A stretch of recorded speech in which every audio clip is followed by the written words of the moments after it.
ایسے ہی انجیل کے ساتھ ہوا، ایسے ہی زبور کے ساتھ ہوا. لیکن حضرات قربان جاؤ رب کے اس کلام پر جس کو قرآن حکیم کہا جاتا ہے، رب تبارک و تعالیٰ نے جس کتاب کو اپنے محبوب پر نازل فرمایا ہے، اس کی شان پر قربان، اس کی عظمت پر فدا.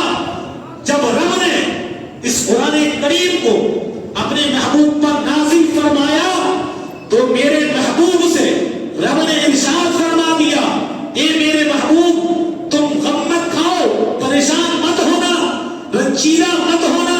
انا نحن نزلنا الذکر وانا لہ لحافظون. اس قرآن کریم کو، اس قرآن پاک کو ہم نے نازل کیا ہے اور اس کی حفاظت کی ذمہ داری بھی ہماری ہے. اللہ اکبر. رب نے ارشاد فرما دیا ہم نے جب نازل کیا ہے تو اس کی حفاظت بھی ہم ہی فرمائیں گے. اور رب نے ایسی حفاظت فرمائی ہے. قرآن کریم کی آیتوں کو نکالنے کی بات کہی جاتی ہے، کبھی کسی چیز پر انگلی کو اٹھایا جاتا ہے، کبھی کسی چیز کو مٹانے کی بات کہی جاتی ہے، کبھی کسی طرح قرآن کریم کو ٹالے کیا جاتا ہے. لیکن حضرات قرآن کریم کی آیت کو تو دور کی مٹانے کی بات رہی، آج تک کوئی ایک زبر کا بھی فرق پیدا نہیں کر پایا. کیونکہ حضرات ایک اعجاز اور ہے قرآن کا، وہ آپ کو بتلا دوں. کتابیں بہت ساری لکھتے ہیں، لکھنے والے لکھتے ہیں نا، بڑی بڑی کتابیں لکھی ہیں، کوئی 10 جلدوں میں ہے، کوئی 20 جلدوں میں ہے، اور کوئی 30 جلدوں میں ہے، کوئی 2 جلدیں ہیں، کوئی 4 جلدیں ہیں، بڑی بڑی موٹی کتابیں. کہ اگر کوئی ان کا مطالعہ کرنے کے لیے بیٹھے تو سالوں سال گزر جائے، مطالعہ نہ ہو پائے. اتنی طویل کتابیں لکھی ہوئی ہیں. لیکن کوئی بھی مصنف ہو دنیا کا، کتنا ہی بڑا کتاب کا لکھنے والا اور کتنا ہی اچھا لکھنے والا ہو، کتنا ہی بڑا علم والا ہو، جب کتاب لکھتا ہے نا، لکھنے کے بعد اس کو ٹیسٹ کرنے کے لیے، اصلاح کرنے کے لیے کسی دوسرے کو دیتا ہے، اپنے سے بڑے کو، کہ حضور آپ اس کا مطالعہ کریں اور اس کو پڑھنے کے بعد میری اصلاح کریں، کہیں کوئی لغزش ہو گئی ہو تو میری نظروں میں لے کر آئیں، اس کے بارے میں آپ مجھ کو بتلائیں. ہر لکھنے والا، ہر کتاب کا مصنف یہی کہتا ہے کہ مجھ سے لغزش ہو سکتی ہے، مجھ سے اس میں لغزش ہو سکتی ہے، کہیں ہو گئی ہو تو میری اصلاح کر دیں. ہر کتاب کا لکھنے والا ہر کتاب کے شروع میں پہلے ہی لکھ دیتا ہے. لیکن قرآن کریم کی اس اعجاز پر قربان جاؤ، جب رب نے اپنے محبوب پر کتاب کو نازل کیا تو پہلے ہی پارے میں رب نے ارشاد فرما دیا، ذالک الکتاب لا ریب فیہ. یہ وہ کتاب ہے جس میں کوئی شک و شبہ کی گنجائش ہی نہیں ہے، جس میں کوئی شک ہی نہیں کر سکتا، کوئی گنجائش نہیں. یہ وہ کتاب حضرات، اس کا مرتبہ بھی بڑے ہی دوبارہ ہے، اس کی عظمت نرالی ہے. جب قرآن کریم کی محفل سجائی گئی ہے تو کچھ گفتگو ہو جائے. ایک بات میں آپ کو بتلا دوں، قرآن کی تلاوت کثرت سے کرو. دیکھا جاتا نا، پہلے کا دور تھا، وہ بھی ہم نے دیکھا کافی وقت سے، اور ہمارے بزرگ ماشاءاللہ کافی بیٹھے ہوئے ہیں، ماشاءاللہ سے صاحب تشریف لا چکے ہیں. نعرہ تکبیر، نعرہ رسالت، نعرہ رسالت. سید ہارون میاں صاحب قبلہ، سید ہارون میاں صاحب قبلہ. نعرہ تکبیر، نعرہ رسالت، نعرہ حیدری، نعرہ حیدری. تشریف لگے سبھی حضرات.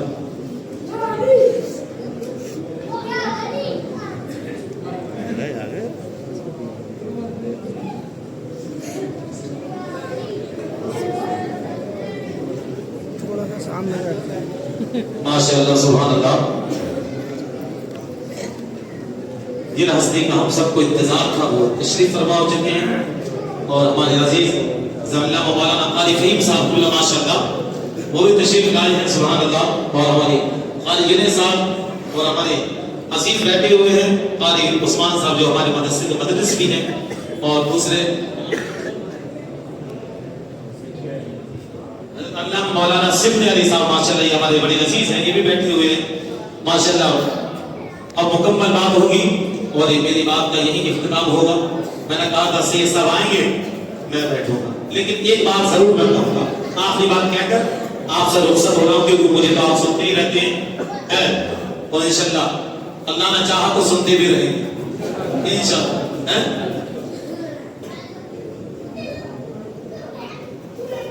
یہ جو ماحول چل رہا ہے ہم سب اپنی ماتے کی نگاہوں سے دیکھ رہے ہیں۔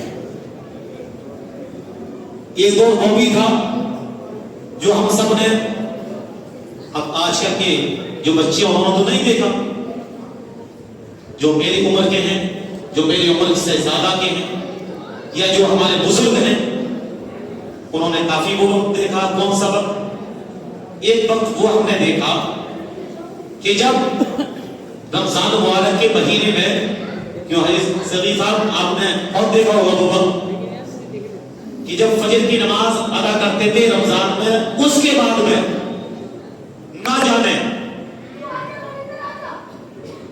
بے گنتی، میں نے خود دیکھا وہ وقت کہ لوگ جس میں بزرگ بھی ہوتے تھے، چھوٹے چھوٹے بچے بھی ہوتے تھے، کیا کرتے تھے؟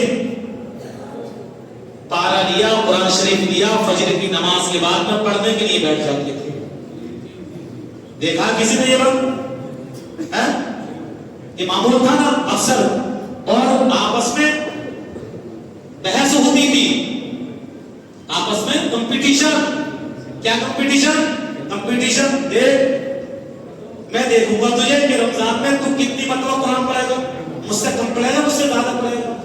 یہ کمپٹیشن ہوتا تھا، پہلے ہوتا تھا نا، بچوں میں کمپٹیشن تھا۔ ہم جب چھوٹے تھے ناظرہ پڑھتے تھے نا، تو ایسا ماحول تھا کہ کوئی ایک پڑھتا تھا تو ایک پڑھے گا، ہم دو پڑھیں گے، تو تین پڑھے گا، ہم چار پڑھیں گے، ایسا جذبہ تھا، ایسا شوق تھا۔ اور آج ہم مسجدوں کو دیکھتے ہیں کیا ہوتا، فجر کی نماز ہوئی 5 منٹ نہیں ہوتے مسجد بالکل پیرا، کوئی نظر ہی نہیں آتا، نہ اپنے گھر میں قرآن پاک کی تلاوت کرنے تیار ہے، نہ مسجد میں بیٹھ کر۔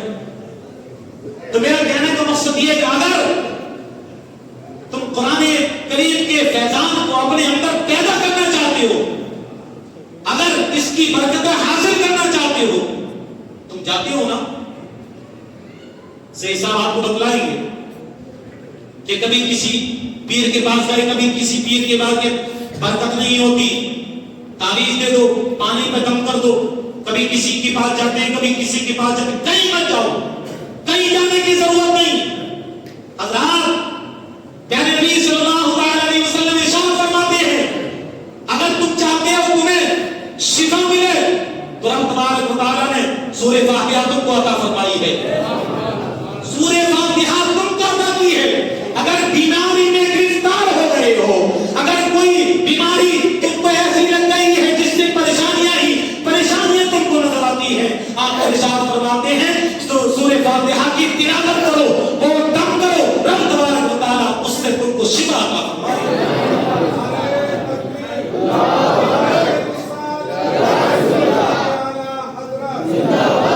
یہ ہے قرآن کریم، بہت ساری باتیں ہمیں کہتا، لیکن آخری میں آپ کو ایک آخری پیغام ضرور دے کر جاؤں گا۔ ایک مرتبہ اگر کوئی قرآن کی کریم، بہت سارے ہمارے بھائی ایسے ہیں جو پڑھنا نہیں سیکھے، نہیں جانتے، ان کو مایوس ہونے کی ضرورت نہیں۔ پہلی بات تو کوشش کریں، کوشش سے جب کرتا ہے نا بندہ تو ہر کام رب تبارک و تعالیٰ اس کا مکمل فرما دیتا ہے۔ اگر کسی وجہ سے وہ اس نعمت سے محروم رہا تو مایوس نہ ہو۔ قرآن کریم ایک ایسی کتاب ہے جس کو دیکھنا بھی عبادت ہے، جس کو چومنا بھی عبادت ہے، جس کو سینے سے لگانا بھی، جس کا پڑھنا بھی، جس کا گھر میں زیارت بطور رکھنا بھی عبادت ہے۔ ایسا کرو۔ اور ایک مرتبہ آپ نے ارشاد فرمایا صحابہ سے، تم میں سے کون ہے جو ایک رات میں ایک تہائی قرآن پاک پڑھ سکے؟ کوئی ہے؟ صحابی عرض کرتے ہیں یا رسول اللہ وہ کون ہو سکتا ہے؟ اس کو کوئی بھی نہیں کر سکتا ہے۔ تو آقا ارشاد فرماتے ہیں ایک مرتبہ سورہ اخلاص یعنی قل هو اللہ احد جو پڑھتا ہے رب تبارک و تعالیٰ ایک تہائی قرآن پڑھنے کا اس کو ثواب عطا فرماتا ہے۔ حضرات حدیث پاک میں آتا ہے بزرگان دین کے بہت سارے اقوال موجود ہیں کہ جو 3 مرتبہ قل هو اللہ شریف کی محبت کے ساتھ تلاوت کرتا ہے رب تبارک و تعالیٰ ایک مکمل قرآن پاک پڑھنے کا اس کو ثواب عطا فرماتا ہے۔ اگر چاہتے ہو کہ قرآن پاک کا مکمل پڑھنے کا ثواب مل جائے تو معمول بنا لو روزانہ ہر بار 3 مرتبہ پڑھو گے ایک قرآن پاک پڑھنے کا ثواب تم کو ملے گا۔ رب تبارک و تعالیٰ کی بارگاہ میں دعا ہے پروردگار میرے بولنے میں سوال سے جو بھی غلطی لا علم کی بنیاد پر ہو گئی ہو اپنے فضل سے اپنے کرم سے معاف فرمائے، ہم سب کو رب تبارک و تعالیٰ عمل کی توفیق عطا فرمائے۔ السلام علیکم ورحمۃ اللہ تعالیٰ وبرکاتہ۔